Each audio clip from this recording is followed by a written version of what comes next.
नमस्कार।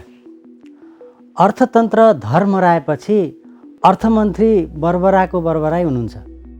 यसै त मूल्यवृद्धि, त्यसमा पनि वित्तीय प्रणालीमा पैसाको अभाव, अनि चालु खाता घाटा, बढ्दो भुक्तानी असन्तुलन, घट्दो रेमिट्यान्स, बढ्दो राष्ट्रिय ऋण लगायत सबै तथ्याङ्कले अर्थतन्त्र धर्मराएको देखेपछि अर्थमन्त्री नबरबराए को बरबराउँछ त?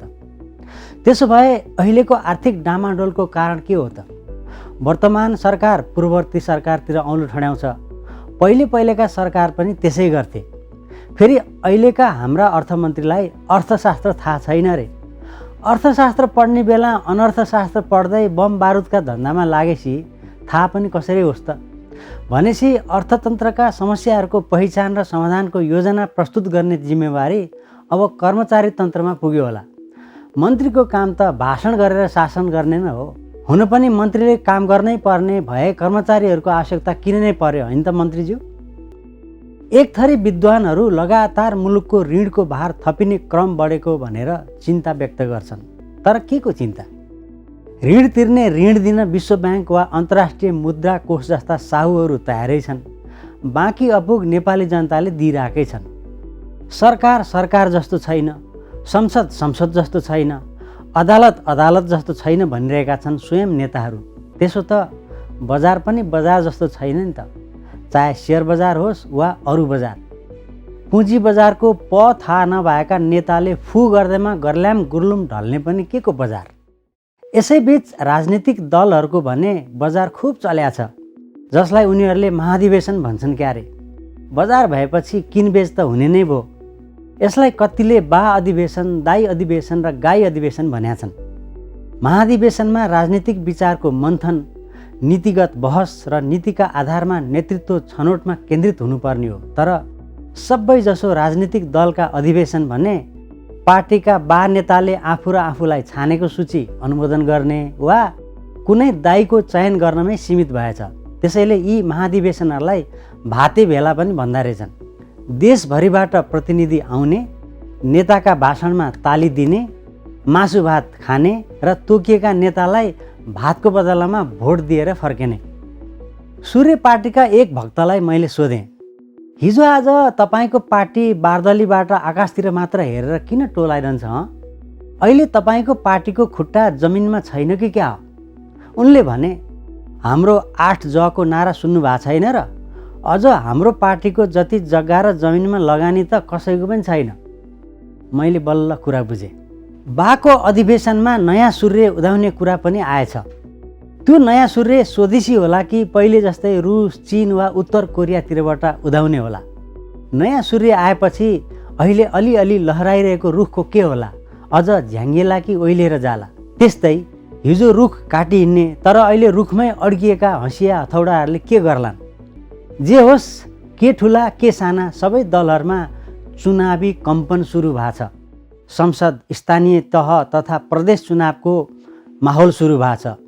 ठुला र पहिले शासन गरेकाहरू फेरि पार्टीबाट टिकट कसरी फुत्काउने र जित्ने भन्ने ध्याउनमा होलान्। साना दल पनि ठुलासँग लेनदेन गरेरै भए पनि एकाध सिट जित्ने च्याखे दाउमा होलान्।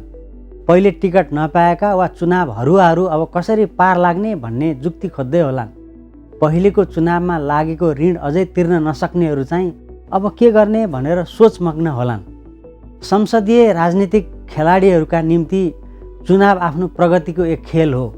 आम जनतालाई भने चुनाव आफ्नो पेसा वा व्यवसायमा कसरी टिक्ने भनेर आशाको भेल हो। चुनाव समाजका हर्ताकर्ताहरूको निम्ति एउटा प्रपञ्च हो। आम मानिसका लागि भने जिन्दगीको उमेर घटाउँदै जाने केवल एउटा मञ्च हो।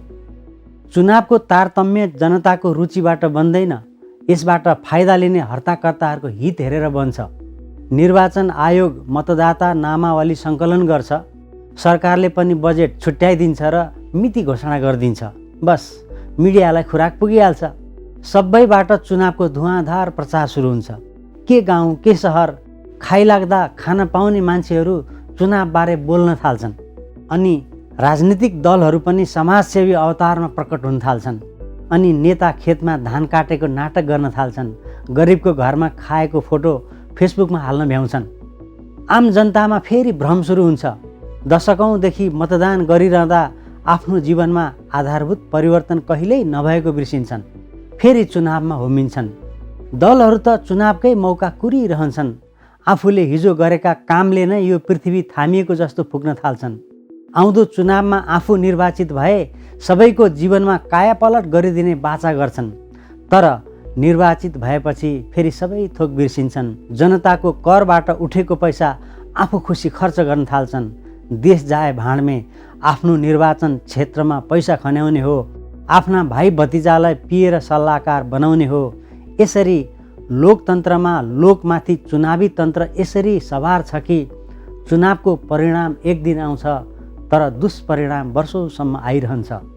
निर्वाचन विचारमा आधारित प्रणाली हो, तर यहाँ विचारलाई बिचरा बनाइएको छ र केवल बलशालीहरूको बकवास मात्र बाँकी छ।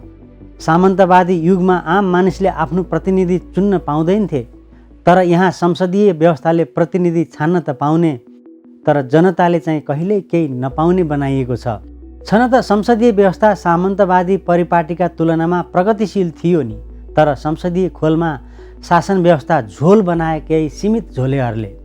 कम्तीमा 50 लाख खर्च गर्न नसक्नेले अहिले गाउँपालिका, नगर प्रमुख वा प्रदेश सांसदको उम्मेदवारै बन्न नसक्ने परिस्थिति निर्माण गरिएको छ। सङ्घीय निर्वाचनमा त कम्तीमा 1 करोड जोहो गर्न नसक्नेले जितको त कुरै छाडौँ, चुनावै लड्न नसक्ने बनाइएको छ।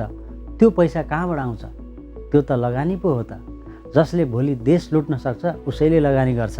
यही कारण त हो चुनाव अगाडि र चुनाव पछाडि बजार भाउ खपि नसक्नुपर्छ, तर यो स्वाभाविक नै हो भनेर मान्नुपर्ने हुन्छ, किनकि हामी अहिले वैश्य युगमा छौँ र यो बेला महाधिवेशन र चुनावको मौसममा छौँ। त्यसैले ल है यो कुरा बुझ्नु अनि मात्रै चुनावतिर कुद्नु नि। हस्, नमस्कार। आदरणीय दर्शकवृन्द, यदि तपाईँहरूलाई यो प्रस्तुति मन परेको छ भने कृपया यो च्यानललाई सब्स्क्राइब गरिदिनु होला र बेल आइकन थिच्न नभुल्नुहोला नि। हस्, धन्यवाद।